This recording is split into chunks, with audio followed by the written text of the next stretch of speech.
Hello and welcome to Channel 51 News. Let me get this straight out for you out front. The purpose of this news show is to provide for you with a straight bat the news of the day. And it provides it for you from the perspective of what mainstream news is saying, along with what independent news is saying, and deciphering the disinformation and the narratives and pointing to where we are at. Now, the world is strictly divided at this stage. We have, in Australia, search for leadership, and we are struggling with the Albanese government as much as we're struggling with the Liberal opposition. So we're working on a third-party movement, and it is splintered and fractured.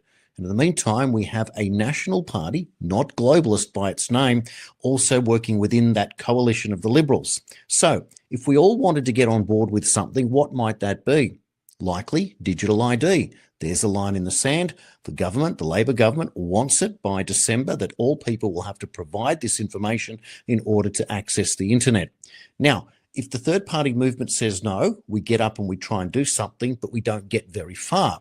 But if we had the support of the Nationals and or the Liberals and or the Greens, then we're able to do something. So in the meantime, whilst we look for leadership in this country on specific issues, this show is out there trying to show you what's happening in the United States, where there is an actual outsider in the White House, the most powerful political office in the world. And that purpose is to show you how far we can come, what we have to avoid, what are the pitfalls, whilst here in Australia, we organise, we get set, and we find that leadership emerge and we can consolidate the political parties. So with that in mind, the Friday edition is going to be very interesting today. Let me give you the topics we're going to cover in record time. The trans agenda, the state splintering parental rights, Russia-Ukraine summit, pro-Palestinian Russia with pro-Israel America. NATO, are they globalist for Palestine? Or are they for Israel? Australia now pro-Palestine. Is Social Security safe under Donald Trump? Will Hunter Biden get anywhere relying on Michael Wolff now that he's being sued for $1 billion by Melania Trump in relation to an introduction by Jeffrey Epstein between her and Donald Trump? And why do the Democrats only care about Epstein when they can smell Trump's blood in the water? Meanwhile, those of us who left the Democrats, we want all the Epstein information and let the chips fall where they may. The truth shall set us free. And finally, I had the opportunity to interview Carmine Sabia the other day on the 51st State. And for some reason, the topic went into extraterrestrials and aliens. And it just so happened that Paulina Luna, Congresswoman in charge of the investigation into UAPs, etc., in America, met with Joe Rogan. And I've put something together for you to take you out in this unique bulletin today that I think you're going to love. Let's get into the show.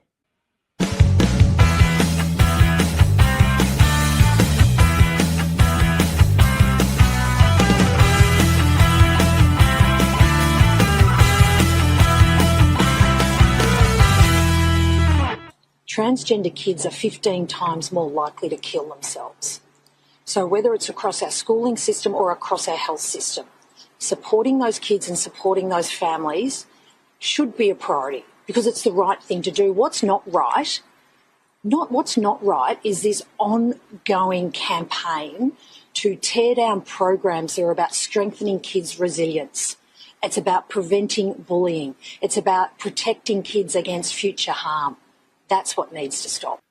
Now, last night on Sky News, James McPherson summed it up beautifully on his show, and I want to read you from the transcript. He said, "Can there be any greater disrespect than planting the seeds of gender confusion and paving the way for irreversible medical procedures in the minds of children behind their parents' backs? Can there be any greater assault on relationships than teaching impressionable children that there are no safe spaces for girls?" But the Victorian Education Department have taken upon themselves to rewire the state's children so that they believe boys identifying as girls, even from a very young age, is something that should be encouraged.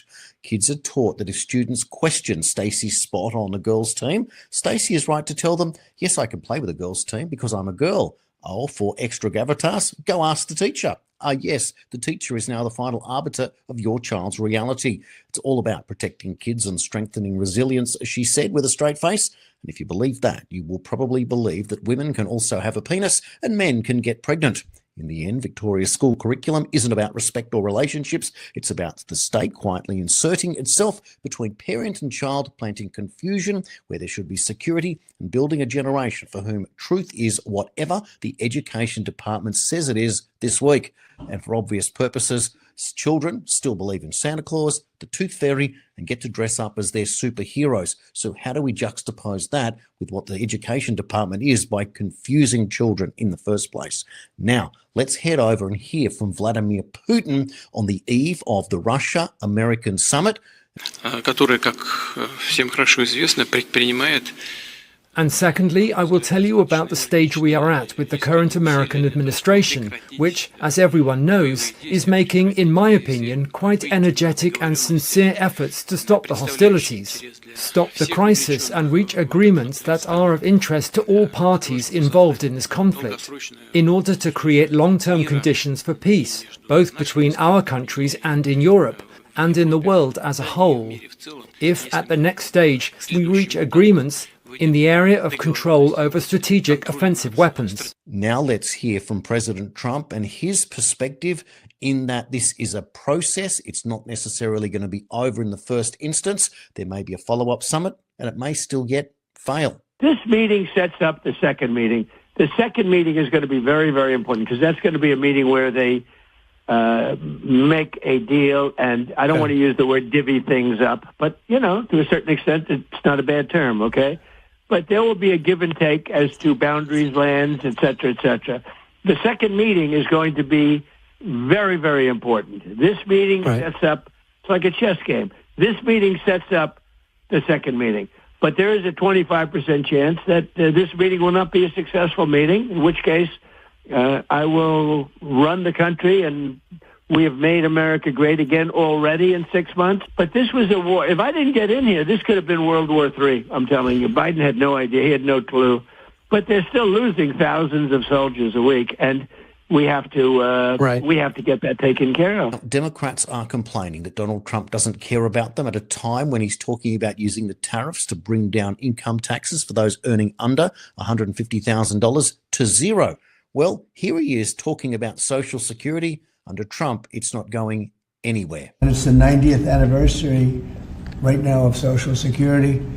So today we celebrate that 90th anniversary of one of the most significant pieces of legislation ever signed into law, the Social Security Act of 1935, and we're going to make it stronger, bigger and better, really doing a job.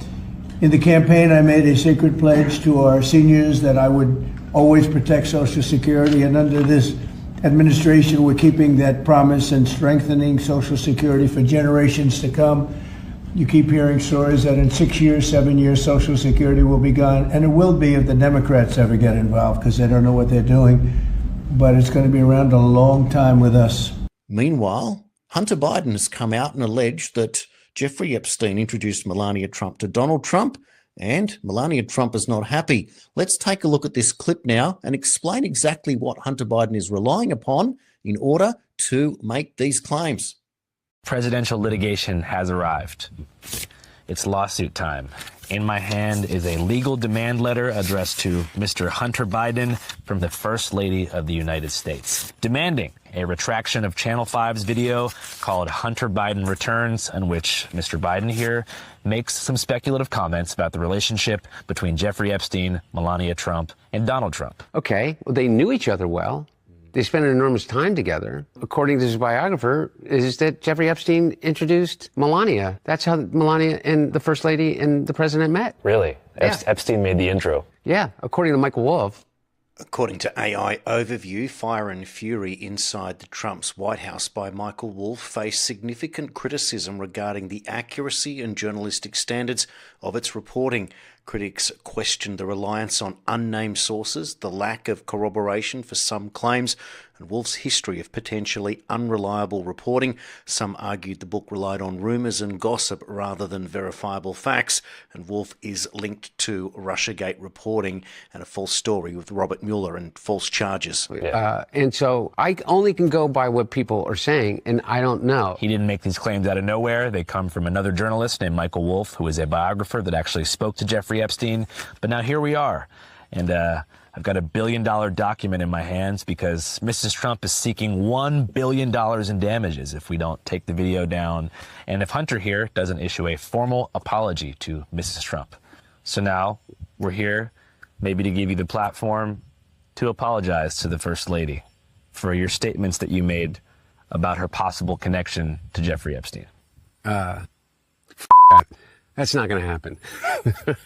And finally, I had the opportunity to introduce you to Carmine Sabia on the 51st State this week, and the conversation went down the pathway of extraterrestrials and aliens. It was not intended this way.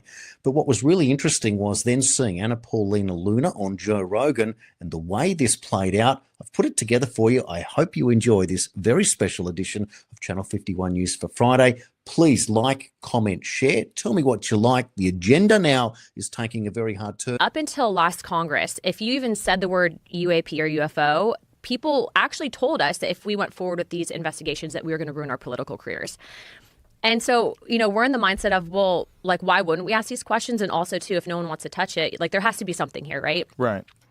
If you look at all the evidence for alien intervention and alien visitation in human history, and you look at that evidence and you brought it to a court of law, I would be shocked if a jury didn't come back and say, well, it's very obvious that they've been here, that they're still here, and that they have some interaction with us, especially in recent times, because I don't know, it took us about 1,000, 2,000 years to go from a candle to a light bulb, and about 50 years to go from a light bulb to a telephone with a chip in it that can put a man on the moon.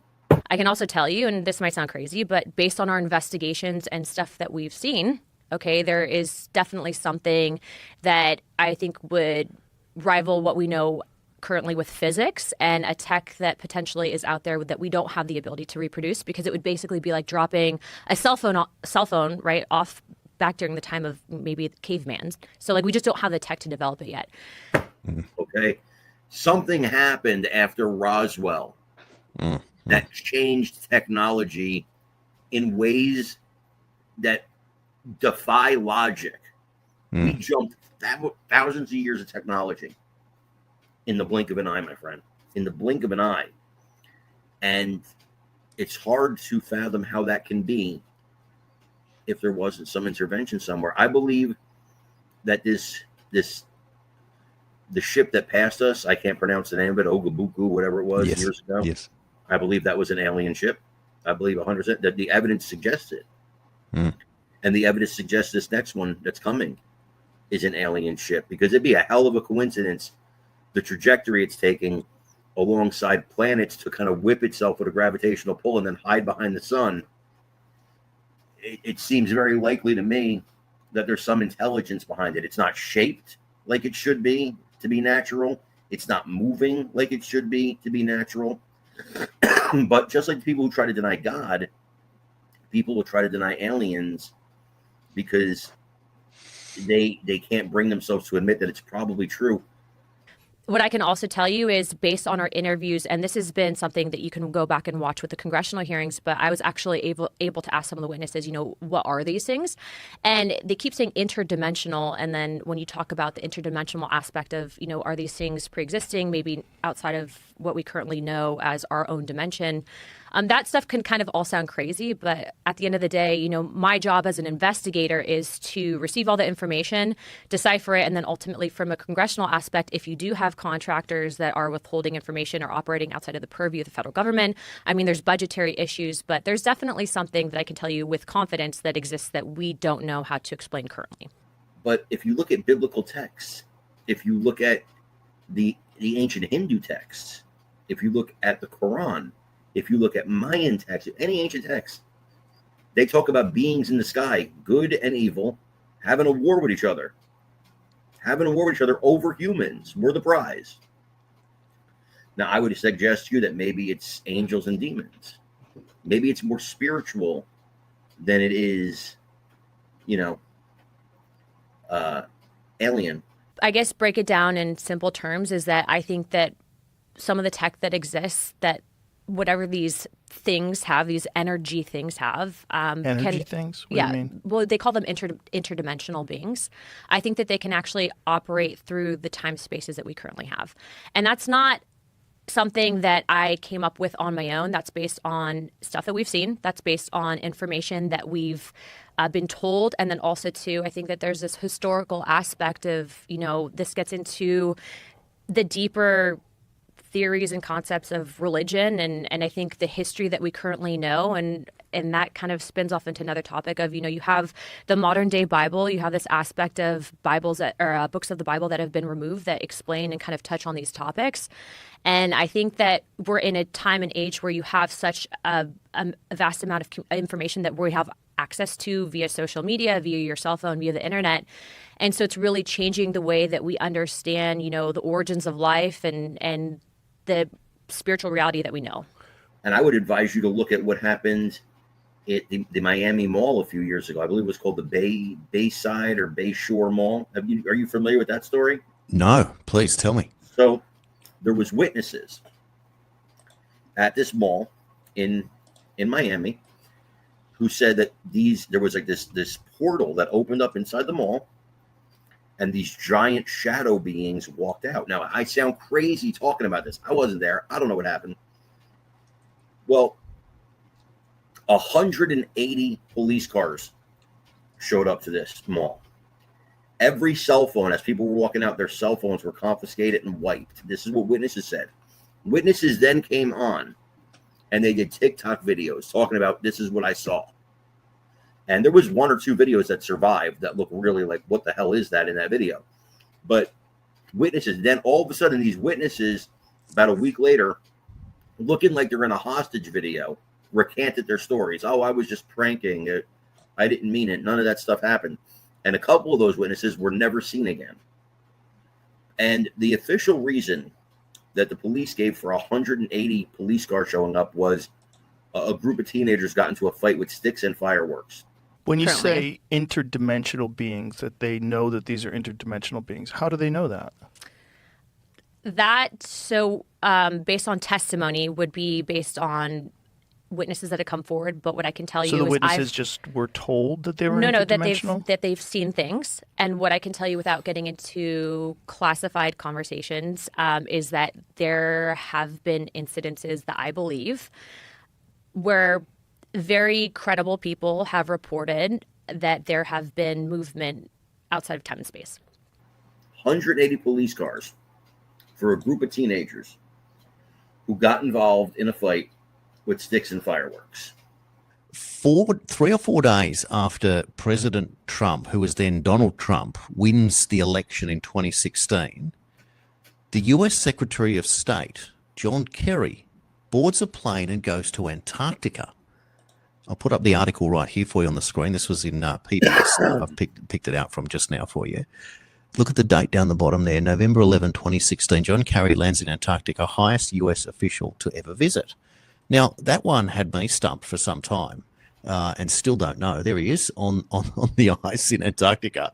Why would the outgoing Secretary of State, after the non-establishment character gets up in the greatest upset in US political history, and he's attending Antarctica, of all places? What could possibly be the reason? And of course, this goes to the idea of maybe there's something down there, maybe there's someone in control, maybe the visiting external species, maybe a predating human species. Who knows? The thing is, it's the inquiry that is why we're here. We don't always get the answer, but we're living in an age now that somehow ignorance has usurped inquiry, the idea of asking questions. And so I find that a fascinating subject. No one's ever been able to put, a real spin on it. They'll give you a spin answer, but there's no reason why you would go down there. What possible reason would the US Secretary of State have to go to Antarctica after he loses for Obama and Hillary's on? Who's he meeting? And let me ask you this question. When it comes to Antarctica, how come you can visit about this much of it, but this much of it is off limits? Exactly. And every country in the world, by the way, agrees to keep that part off limits. Yes. Did you ever read the Diary of Admiral Byrd? Oh yes, it's brilliant, and people can debunk parts of it, but or they attempt to debunk it. But the fact was, he went down there for a period of time. He retreated a lot quicker than expected. He went down there with a huge fleet, and of course, he does talk about certain things, whether it be German or craft or what used to be flying saucers. And then, of course, there was the Arctic Circle and the Inner Earth story. It's just fascinating. So this is, and of course, the other thing of Carmine is that the part of Antarctica that is off limits is named after his wife, Marie Birdland. For goodness sake, come on. Antarctica's got a lot of mysteries, and Jason, I would say to you that I probably know more about that than I can speak about. But Antarctica has a lot of mysteries. And I pray that someday, I believe someday, we're going to find out what those mysteries are. Have I seen a portal open? No. Have I seen a spaceship? Personally, no. Have I seen evidence of this? Yes. Have I seen photo documentation of aircraft that I believe were not made by mankind? Yes. Is there historical significance to this? Yes. Is there multiple events that go back to, I would argue, maybe even before the time of Christ that have documented this in text? Yes. So do I believe that the government has access to certain technology? Yes, to an extent. And I believe that certain contractors potentially have back engineered this tech. I think that that's what can explain the advancements that we're seeing. But I also believe that this is a dangerous level of hidden information from the American people, because if you have an aspect of the federal government, which I can tell you, I, with two other members of Congress, were denied access to information at Eglin Air Force Base pertaining to whistleblowers because of the fact, and we can get into that story and what happened at Eglin in a second, but we were denied access and told that we don't have security clearance or the read-in authority on a special access program. That's a problem, because I'm supposed to represent and be an investigative body, and you have then people who are unelected that are operating basically in secrecy. And that's a problem. That's a big problem. I believe with all my heart and soul that they haven't told Donald Trump everything. I don't think they tell every president everything. It's on a need-to-know basis. And I think in Trump's case, they would intentionally withhold that information because he'd tell us. Although I will say he's actually said in the past, like, there's some things I know that if I told you, you couldn't handle it. Like, you couldn't handle it. And I agree with him to a point. I think that you have to, as a president or as leader of a country, you have to decide that, all right, I got 10% of my population that are like Carmine and Jason, and they can handle this, and they pretty much already know. And so they're going to take it in stride. But I got 90% of my population who can't spell water, and they're going to freak out. I always say, I have a saying, Jason, I say, think about when you think about the voting block and why do people vote for these things that are crazy and they're not in their own interest? I have a saying, it's not a nice saying, but it's a saying, and feel free for your audience or for you to steal this. Think about the dumbest person you ever met in your life. The dumbest person, okay? You get that picture in your mind. This is the dumbest person I've ever known in all my years on this planet. And when you got that person in mind, I want you to realize that 50% of the people on this earth are dumber than that person. 50% of people in this world are dumber than the dumbest person you ever met. And I'm not saying that to be mean. I'm saying it to be a fact. It's a fact because people don't care. They go along to get along. I work 9 to 5, put my money in the bank, eat my meal, yell at my kids, watch my TV, get up in the morning, go back to work, 9 to 5, put the money in the bank. That's how they live. They're robots. We've created robots. And they act like robots. It's unfortunate. Free thinking is not encouraged in schools. I went to private school most of my life where free thinking was encouraged. And maybe that's the advantage I had. My mother worked really hard because we were poor. Worked really hard to send me to Catholic school where we were taught to think freely, to question the teachers. So we thought. And all the kids I went to school with, they're not all brain surgeons, but they're all thinkers. They all have common sense. I think it's been decades of classified secret information, then also this aspect of the intelligence community that's been empowered. And it's kind of serendipitous with timing because when you talk about the intelligence communities and what they've done essentially to the trust in this country with the American people, I think this goes all the way back even into JFK, with how they basically have operated outside of the purview of Congress and basically, to an extent, have gone rogue up until recently. You're seeing a big push and pull to try to rein in these intelligence agencies currently. One of the most consequential things Trump could do, and I really have my fingers crossed that he does, is to do alien disclosure. If it's true, and he knows it, if it is true, alien disclosure would be the way to go. I'm not saying it is true. I'm saying if it is, disclose that to the people, let them know. And I would advise your people to keep an eye on 2027, and maybe before 2027. I think stuff's going to go down before there. So. That is such an interesting point, because as you're explaining that, I thought, what a perfect thing to do for after the midterms, because it seems that the first 2 years is about the cleanup, and hopefully we get to a form of justice, which we haven't really touched on today. But that would be the perfect thing. So regardless of the outcome, if you were to drop a bombshell information like that everything that you thought you knew has now changed, then what you do is you bring the US Congress into line, and you have to go down a completely new trajectory. For one, most have rejected for the last 70 odd years, so they don't get to claim expert status after ridiculing the subject for so long, and therefore you set a whole new trajectory. So 27 is like almost the perfect for time to do that. That's staggering information, Carmine. My dear friend Tim Burchett, Representative Tim Burchett of Tennessee, he would be the one to lead it, because he's the one he drives it home every day. He's like, I want disclosure. Because he knows. I mean, he doesn't know. He doesn't have secret information, but he knows what we know. Things are obvious. What would be the rationale for keeping a photograph of a known absolute not of this world craft from the American people or from the world? Why would anybody think that would be the smart thing to do, is to limit the access of that information to a very small amount of people? I think that part of the fear is that you have advisors that think that, the American people or humanity might not be able to handle it. There's this protective complex, but then also too, I think when you are talking about these things, for a lot of people, I think that it kind of can rock your world a little bit in regards to where you stand in a faith perspective, and then also too, an aspect of, well, how do you even begin to explain it? And all I'm going to say is, look, and we can go into some of the books that were removed from what we know as the modern day Bible, but I read through the book of Enoch multiple times, and I'm not saying that these things are angels. Okay, that's not at all what I'm saying. But what I am saying is that depending on where you are in regards to your whole perspective on whether or not God exists, like I believe in God, I'm a Christian. There has to have been, and there's admissions that there was other creations that God made, but that we were the most prized creation. So I want to bring it back to evidence. You said that you've seen evidence. Like, what kind of evidence have you seen? I have seen photos. I have seen... what have you seen photos of?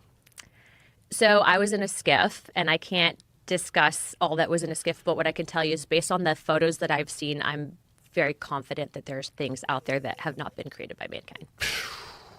It seems crazy that people have access to information that shows that there's something outside of us that is more intelligent, at least more capable than we are, and they hide it from everybody else. What I can tell you is that when you have thousands upon thousands of people around the planet throughout time that have reported something, right, to say that those people are crazy, to say that, the whole concept of even just asking the question that you might not necessarily be psychologically sound, that in itself, that's a disinformation campaign to get people to shut up about it. And that's a problem. We know that the U.S. government has not exactly been clean, and a lot of what they've done with the American people, specifically to the topic of UFOs. Which makes you think that it's probably because there's something there. If you think about the motivation they had with Project Blue Book, when J. Allen Hynek was running Project Blue Book, this specific intention was to discredit all stories. And he ended up ultimately, though, after all of his investigations, becoming someone that was like, I think there's something here. But that's true. By the way, a lot of people might not necessarily go onto Google and look up that information, but you can actually look up the declassified reports from Project Blue Book. What's also interesting, though, is when we're talking about tech, right, the ability for this tech, being that it exists, to change dependence for entire governments on things like fossil fuel, et cetera, it's look, I think everyone has a moral obligation to do what they think is right. Okay. And so if you're in a position of power and you see something wrong and you're not addressing it, I think, this in itself, getting the truth out there for people to decide for themselves. I'm not telling you what to believe. I'm just telling you in our investigations and what we are pushing for in regards to transparency. I would like to see the federal government roll out some of the stuff that we've been given access to, because I think that information belongs in the hands of the American people.